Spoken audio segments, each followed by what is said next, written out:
Franck Ferrand raconte sur Radio Classique.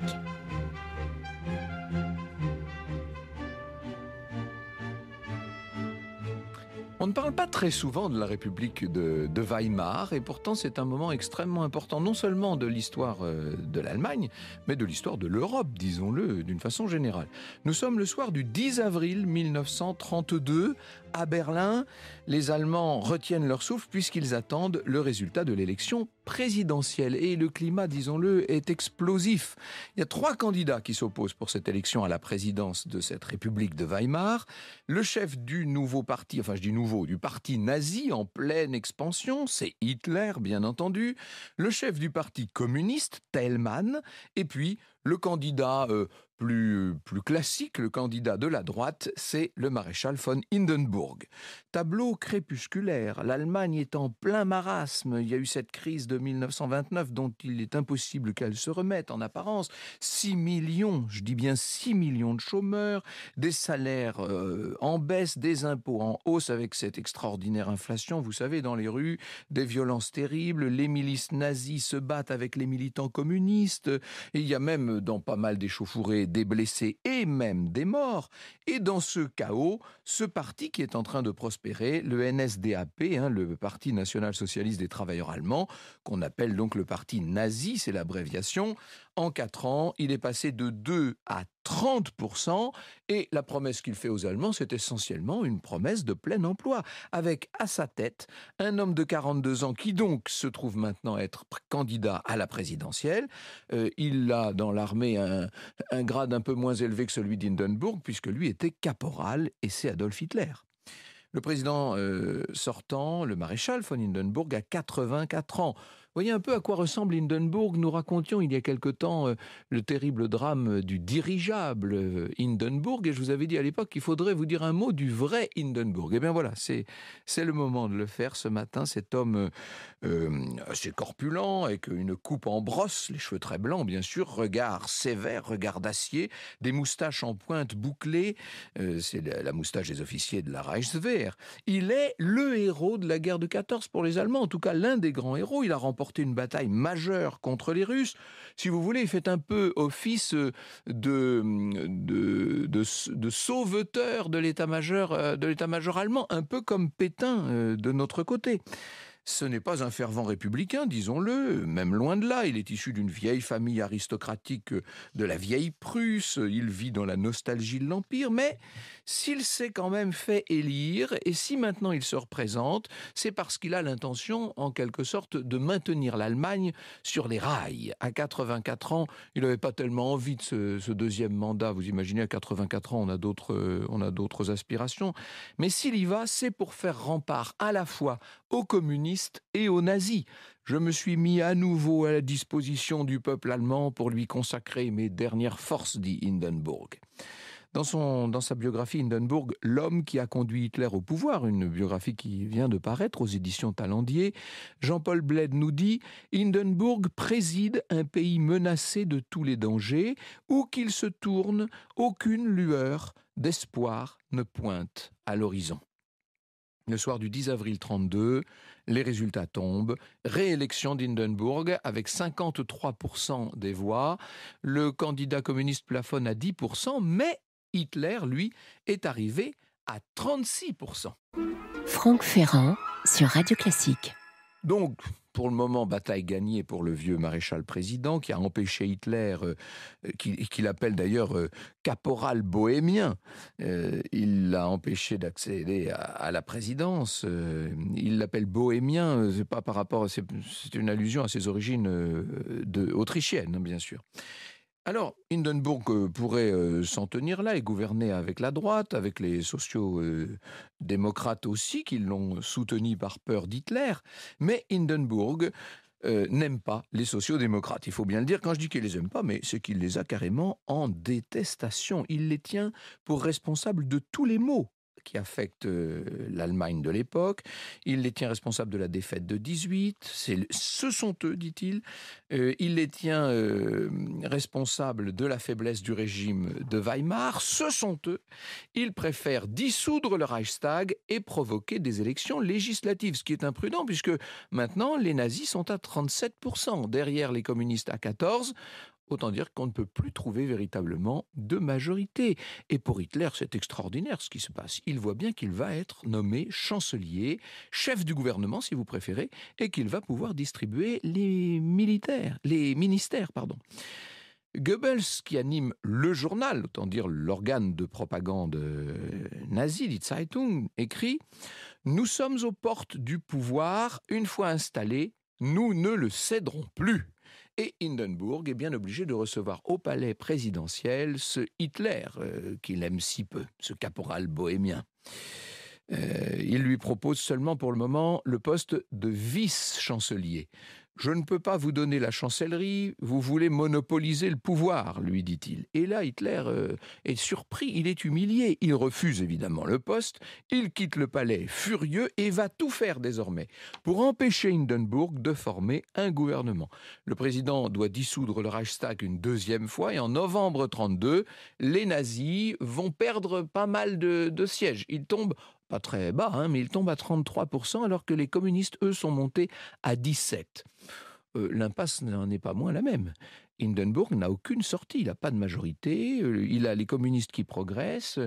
Alors, pour essayer de trouver une solution, il va changer de stratégie, il fait un pas vers Hitler, il le reçoit à nouveau au palais présidentiel et il lui dit « Je reconnais pleinement la haute pensée qui vous anime. » Ah, ça, c'est plus du tout la même chose. « Je reconnais la haute pensée qui vous anime, vous et votre mouvement, dit-il. C'est pourquoi je me réjouirais de vous voir, vous et votre mouvement, associés au gouvernement. » De son côté, Hitler a compris que pour accéder au pouvoir, il lui fallait rassurer la droite. Il lui fallait surtout rassurer les milieux économiques qui tiennent l'Allemagne, bien sûr. Et au cours de réunions en petit comité, notamment dans la superbe villa de Ribbentrop à Berlin, il va multiplier les promesses aux industriels, aux financiers, aux grands propriétaires terriens, bref, à tous ceux qui possèdent encore l'Allemagne.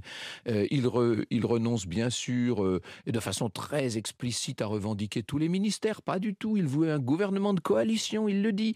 Et il ne demande pas mieux que de se rapprocher de Hindenburg, qui lui-même se rapproche d'Hitler. Voyez ce qui est en train de se passer. Un pacte est conclu à la fin de janvier 1933. Hitler obtient la chancellerie, le ministère de l'Intérieur sera pour les nazis, le ministère de l'Air aussi, et tous les autres ministères vont revenir à la droite classique qui donc accepte de gouverner avec les nazis. Elle est persuadée qu'elle va pouvoir, cette droite allemande, neutraliser Hitler et son parti en pleine progression, même s'il s'est tassé, je vous l'ai dit, aux toutes dernières élections. Le pacte quand même contient une clause. Hitler exige que le Reichstag soit dissous. Le Führer, comme il se fait appeler, compte obtenir la majorité absolue et ensuite demander le vote des pleins pouvoirs. Le 30 janvier 1933 à midi, au palais présidentiel, Hitler et son gouvernement prêtent donc serment devant le vieux maréchal Hindenburg, qui décidément aura tout vu dans sa vie. Et cette fois, ça y est, cette fois, Hitler est au pouvoir. Et le soir même, les SA défilent au flambeau devant le palais présidentiel. Ils célèbrent l'accession de leur chef à la chancellerie. Nous avions, nous Français, un observateur extraordinaire de ces questions. C'était notre ambassadeur, André-François Poncet. Il décrit la scène, je le cite. En colonnes épaisses, encadrées par des musiciens qui jouent des airs militaires et rythment la marche du sourd battement de leurs grosses caisses, ils surgissent des profondeurs du Tiergarten. Ils passent sous le quadrige triomphal de la porte de Brandebourg. De ces hommes en chemise brune, beauté disciplinée, alignée, dont les voix bien réglées chantent à pleine gorge des airs martiaux, se dégage un enthousiasme, un dynamisme extraordinaire. Les torches qu'ils brandissent forment un fleuve de feu, un fleuve encru qui pénètre d'une poussée souveraine au cœur de la cité. Il roule sous les fenêtres du maréchal et le vieillard est là, debout, appuyé sur une canne, saisi par la puissance du phénomène qu'il a lui-même déclenché. Vous écoutez Radio Classique. Et chose promise, chose due, après avoir appelé Hitler à la chancellerie, le président va dissoudre le Reichstag. Hindenburg n'a pas le choix, c'est la 3e fois qu'il le fait en un an. Les élections vont se tenir pardon, un mois plus tard, dans un délai record, et Hitler, pour le moment, reste prudent. Il donne des gages à Hindenburg en recherchant l'appui de l'armée. Le 3 février, il va se livrer à un de ses grands numéros de séduction dont il a le secret. Il est là devant les hauts gradés de la Reichswehr réunis chez le général von Hammerstein. Et au début, les généraux, disons-le, voient entrer ce caporal avec dédain. Et lui est assez mal à l'aise. Il se confond en courbette. On voit Hitler vraiment gêné aux entournures. Et puis le voilà qui commence son discours. Discours, une demi-heure, 1 heure et 2 heures. Discours qui va droit au cœur des militaires. Il leur promet le réarmement de l'Allemagne, le rétablissement du service militaire, le retour du pays parmi les grandes puissances. Et Hindenburg le premier est ravi, et Hitler va, il faut le dire, appliquer à la lettre la consigne politique du vieux maréchal, écarter les partis de gauche au nom de l'unité nationale, ce qui ne déplaît pas à Hindenburg, qui le 4 février va signer une première ordonnance permettant aux nazis de chasser de l'administration les fonctionnaires étiquetés à gauche. Hitler promet plus encore. Le 10 février, dans son discours de lancement de campagne au Palais des Sports de Berlin, il annonce qu'il va éradiquer le marxisme d'Allemagne, ausrotten, éradiquer, et éliminer les partis et organisations marxistes. Il vise bien sûr le Parti social-démocrate et le Parti communiste, et ce sont des menaces que Hitler va pouvoir mettre à exécution à la faveur d'un événement spectaculaire, puisque le soir du 27 février, alors que le maréchal est en train de dîner au Ehrenclub, juste derrière le Reichstag, on voit le ciel s'embraser, tout le monde s'approche des fenêtres, il y a des cris dans la rue, et oui, le Reichstag est là, qui est en feu. Hitler et Göring ne tardent pas à se présenter sur place. Ils annoncent qu'un militant communiste a été interpellé à proximité du Reichstag, et immédiatement, on accuse ce militant de l'incendie.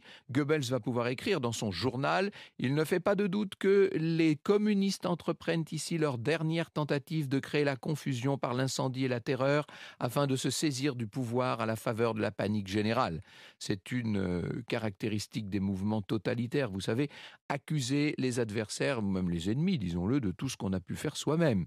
Et Hitler va faire arrêter 4000 militants communistes, dont le chef Thälmann, dont je vous parlais, et pas mal de députés. Et il soumet à Hindenburg dans la foulée une ordonnance qui a été préparée à l'avance et qui s'intitule « Pour la protection du peuple et de l'État ».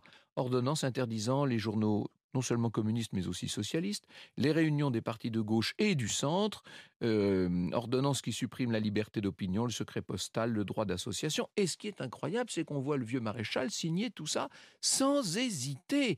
Les élections législatives se tiennent une semaine plus tard, le 5 mars 1933, devant des Allemands sidérés par l'incendie du Reichstag, avec une opposition complètement paralysée, vous l'aurez compris, et un parti nazi qui aurait dû faire peut-être davantage que les 43,9% de suffrages qu'il obtient. Ça fait quand même 11% de plus que la dernière fois. 3 jours plus tard, tous les députés communistes sont démis de leur siège, et certains qui sont déjà en prison depuis l'incendie n'auront même pas eu l'occasion de participer à tout cela. Et on pourrait se dire que là, quand même, Hindenburg va réagir, qu'il va intervenir. Non, non, non, non. Il approuve. Hitler nomme un commissaire nazi à la tête de chaque Land en remplacement du gouvernement local. Le président de la Bavière, qui s'appelle Held, qui est un conservateur, à ce moment-là, on appelle à Hindenburg, qui ne lui répond même pas. Et on va, sur le fronton de tous les bâtiments publics, hisser désormais le drapeau à croix gammée, et ça dans tout le pays. Et partout où il y a des résistances ou des poches de résistance, les SA, les SS sont là, qui interviennent brutalement. Le 12 mars se tiennent des élections municipales. Tous les élus qui ne sont pas nazis sont chassés manu militari de leur mairie. Et Hindenburg continue à ne pas dire un mot. Il est le garant des institutions, le président, quand même. Il va être récompensé pour son silence, puisque le 21 mars, Hitler et Goebbels, donc ministre de la propagande, vont organiser une grande fête en l'honneur du maréchal. C'est la journée de Potsdam, ça s'appelle. On célèbre la victoire de l'Allemagne sur la France en 1871 et la mémoire de la monarchie prussienne. Et dans l'église de la garnison de Potsdam, Hindenburg apparaît dans son magnifique uniforme de maréchal prussien, bleu et or à col rouge. Hitler se tient à quelques mètres derrière. Lui a mis un simple costume noir pour laisser toute la lumière sur le président. Et encore derrière, les 288 députés nazis en chemise brune. Et Hindenburg prononce un discours qui est resté, bien sûr. Puisse l'esprit de la vieille Prusse nous libérer de l'égoïsme et des querelles de parti et nous rassembler dans un esprit d'affirmation nationale et de renouveau intérieur pour le salut d'une Allemagne unie, libre et fière, dit-il. Et il remercie Hitler pour avoir rendu possible l'union entre les symboles de l'ancienne grandeur et de la force nouvelle. Après quoi, grand défilé militaire, j'allais dire prussien, avec la garnison de Potsdam, et puis derrière des SA, des SS, toutes sortes d'anciens combattants. Au même moment, les députés communistes, eux, ont été réunis pour qu'on les transfère vers un nouveau lieu de détention. C'est le camp de concentration que nous connaissons, nous, en français, sous le nom de Dachau. Franck Ferrand sur Radio Classique. Et le même jour que la cérémonie de Potsdam et que l'ouverture de Dachau, la nouvelle chambre se réunit au Reichstag. Hitler est acclamé, vous l'imaginez bien, par les députés nazis, mais aussi par les militants qui sont venus en masse. Il va appliquer son plan, obtenir les pleins pouvoirs pour 4 ans. Et pour ça, il a besoin d'une majorité des 2/3. Il va donc faire incarcérer 15 députés sociodémocrates supplémentaires. Les pleins pouvoirs sont votés, si on peut dire, puisque tout ça se fait, vous l'avez compris, sous une espèce de contrainte extravagante. Même le Zentrum, le centre catholique, a voté pour. Seuls 94 députés sociodémocrates se sont opposés. Inutile de vous dire les insultes qu'ils ont reçues. Hitler, maintenant, peut gouverner sans le contrôle du Parlement, sans le contreseing du président, puisque, ça paraît incroyable, mais Hindenburg, là, notre vieux Hindenburg, il a lui-même renoncé à cette prérogative. Hindenburg n'est plus que le spectateur de son impuissance, nous dit Jean-Paul Bled. Après la période de tension à laquelle il a fait face, un sentiment de fatigue s'est emparé de lui, mais il est aussi impressionné par le dynamisme dont Hitler fait preuve. Sa méfiance initiale s'est dissipée. Il a acquis la conviction d'avoir donné à la patrie le chancelier le mieux à même de rassembler les Allemands. Il enregistre la succession de mesures qui, à un rythme effréné, en un peu plus de 3 mois, plonge l'Allemagne dans un régime de dictature et les parlements des Länder sont abolis, les dirigeants syndicaux arrêtés, bien entendu. En juin 1933, le 22 juin, le Parti social-démocrate est carrément dissous. Les partis de droite et du centre qui ont installé Hitler au pouvoir sont priés de se saborder. Leurs militants doivent rejoindre le parti nazi, après quoi Hitler réclame une nouvelle dissolution du Reichstag et le président accepte. De toute façon, maintenant, le président accepte tout, vous avez compris. Le parti nazi obtient 92% des voix cette fois. Et voilà, c'est ça que voulait Hitler. Et Hindenburg dit « Cela a toujours été mon opinion que le salut de l'Allemagne est dans l'union de tous les partis en un parti commun de la patrie. Hitler l'a réussi. » Bon, ben voilà, autant dire qu'il ferme les yeux sur tout, y compris sur la persécution des Juifs. Et quand le roi de Suède va directement protester auprès du président à propos du sort des Juifs, Hindenburg lui répond sèchement « Ce sont des affaires purement intérieures. » À la date anniversaire de sa victoire contre les Russes, une nouvelle cérémonie est organisée à la gloire du maréchal président, qui maintenant donc a 86 ans.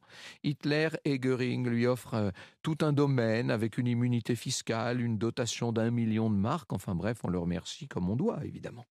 Le 30 juin 1934, on va voir Hindenburg applaudir des 2 mains, applaudir à la nuit des longs couteaux, au cours de laquelle les SA et les membres les plus révolutionnaires du parti nazi sont littéralement assassinés sur ordre d'Hitler. Et Hindenburg va même se fendre d'un télégramme à Hitler qu'il double d'un télégramme à Göring qui dit « Vous avez sauvé le peuple allemand d'un grave péril ». Bon, ben voilà. Ce sera un de ses tout derniers actes politiques, puisque depuis 3 mois déjà, sa santé s'était mise d'un seul coup à décliner. Il va mourir le 2 août 1934, au matin, content de son œuvre et sans doute serein pour la destinée de son pays. La veille, Hitler avait pris soin de faire voter une loi fusionnant le poste de président avec celui de chancelier du Reich. Vous voyez que tout ça a été très bien organisé. Hitler ne va pas manquer d'organiser au vieux maréchal des funérailles majestueuses. Après tout, Hindenburg n'était-il pas ce président qui avait choisi de le porter au pouvoir et de le faire, qu'on le veuille ou non, en connaissance de cause. Vous écoutez Radio Classique.